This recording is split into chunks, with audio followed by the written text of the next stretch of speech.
I love creating my own D&D and Pathfinder 2 adventures, and for many game masters, that's a large part of why we run games. It's just so much fun. However, there are certain things you should avoid. So today we're discussing 15 things you should never do when creating a TTRPG adventure. Number 1. Don't strive for perfection. Furthermore, don't expect your homebrew adventure to be as amazing as a well-written, professionally published adventure. You're just one person. You don't have a team of writers and editors. Besides which, if you study professionally published adventures, they are rarely perfect anyway. Instead of worrying about perfection, be okay with good enough. Remember the 80-20 rule. You get 80% of the benefit with 20% of the effort. Create what you need to run the adventure at your table, not what you need to publish it. Number 2, do not write out word-for-word scripts for NPCs. It may seem like that's a good way to make sure that the NPC communicates what they need to,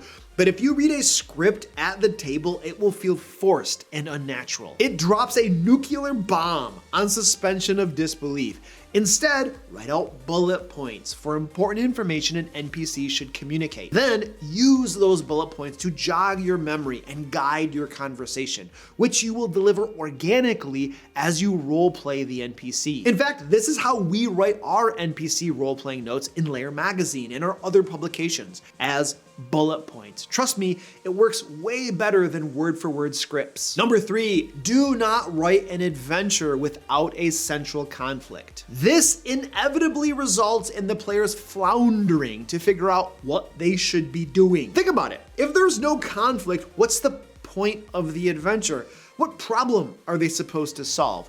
What are they even supposed to do? Well, you might say the point is just to explore the location or talk with the NPCs. The point is to enjoy the journey. Okay, but listen, that's dumb.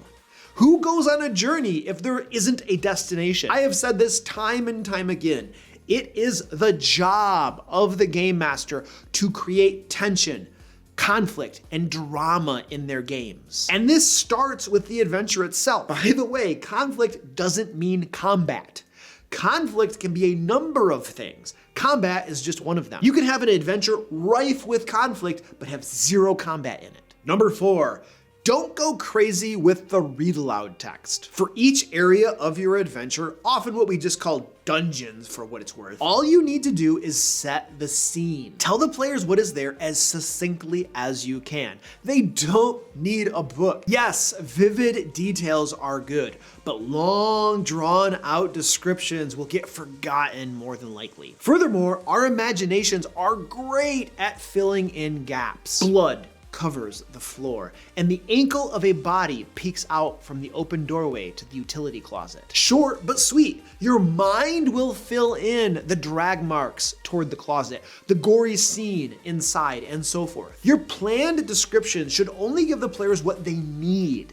Furthermore, I suggest getting rid of word-for-word read-aloud text when homebrewing anyway. It's faster and easier to just give yourself bullet points instead. Number 5, don't write things in stone that must happen as a result of character actions. Look, if there are certain plot points or events that must occur in your adventure, they should not depend on any character's actions or decisions. Think about it, unless you railroad your players, you will have no way to guarantee that they will do a thing. Thus, things that must happen should be caused by NPCs or other factors, acts of God, whatever. Just don't tie them to character actions. Players are fickle and unpredictable creatures after all. Don't let the fate of your adventure hinge on their choices. In fact, it's far better to design adventures such that nothing needs to happen at any given point. Instead, design your adventure as a situation that has been set into motion. And then, whatever your players do will influence events and how things turn out. Leaving adventures as open-ended as possible is usually best. By the way, our next Kickstarter, Layers and Legends 2, is launching April 2nd.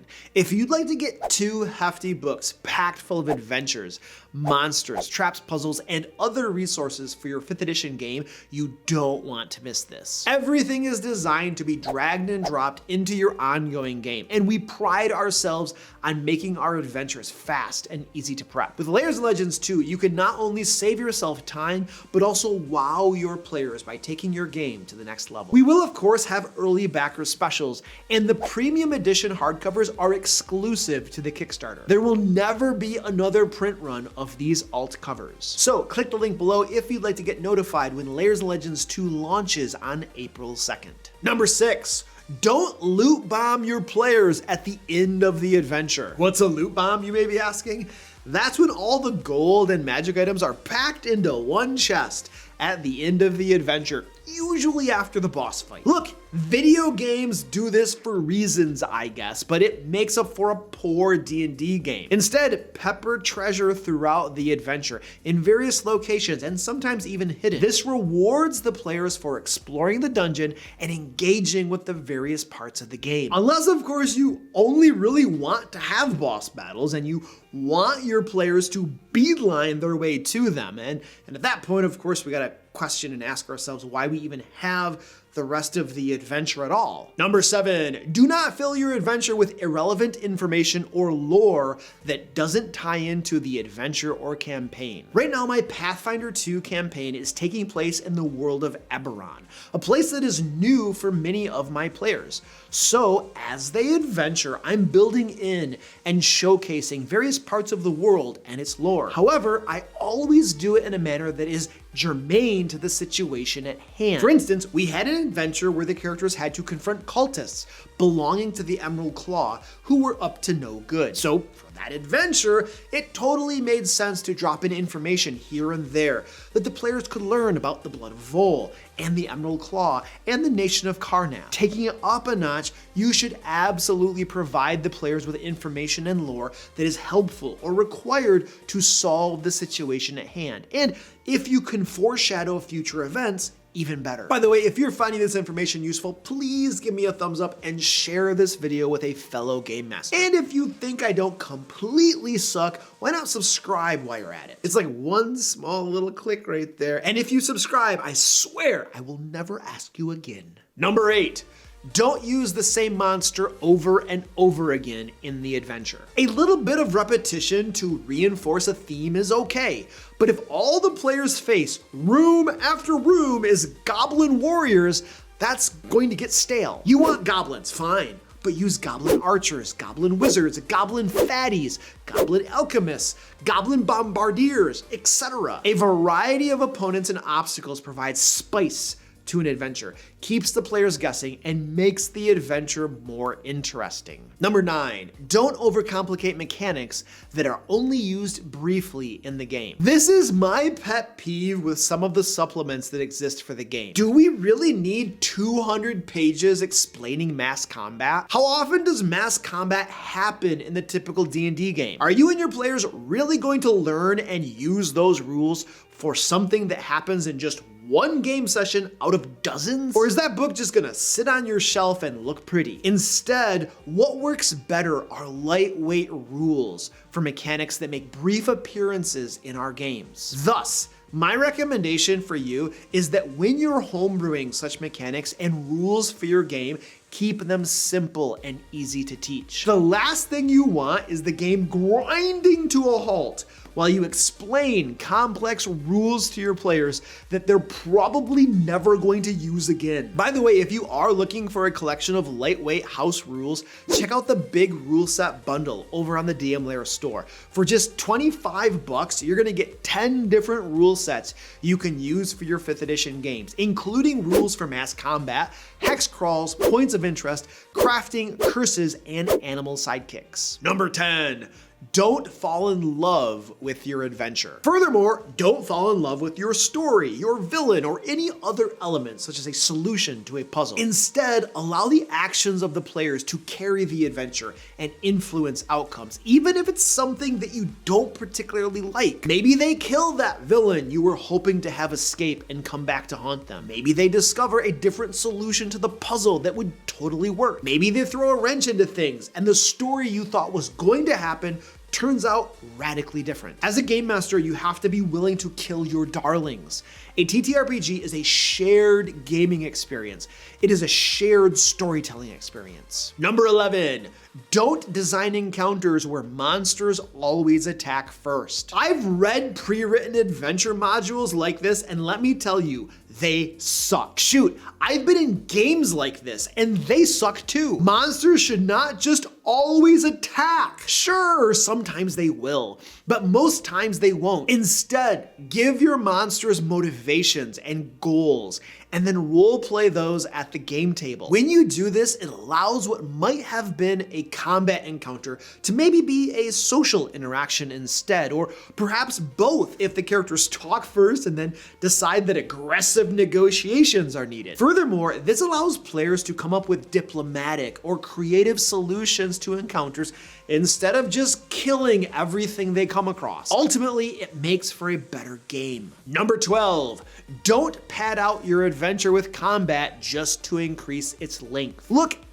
I love combat in my games as much as anybody else. Tactical combat really gets the juices flowing for me. However, each encounter in the game should serve a purpose. And furthermore, you should also be giving the other two pillars of the game, social interactions and exploration, time in the spotlight too. I think it's sometimes tempting to just throw in combat after combat into our games because, well, it doesn't take a lot of effort and it helps pad out the content for our game sessions. Also, if you're running D&D 5e, the game literally tells you that it's balanced around the idea of an adventuring day and that you, as the game master, are literally supposed to build a certain amount of combat into the game in order to deplete character resources. Frankly, I think that's kind of a sucky game mechanic, and it's one of the reasons that these days I prefer Pathfinder 2 leaps and bounds above 5th edition. In Pathfinder 2nd edition, I don't need to worry about resource depletion if I want to challenge the characters. A moderate encounter will be sort of tough.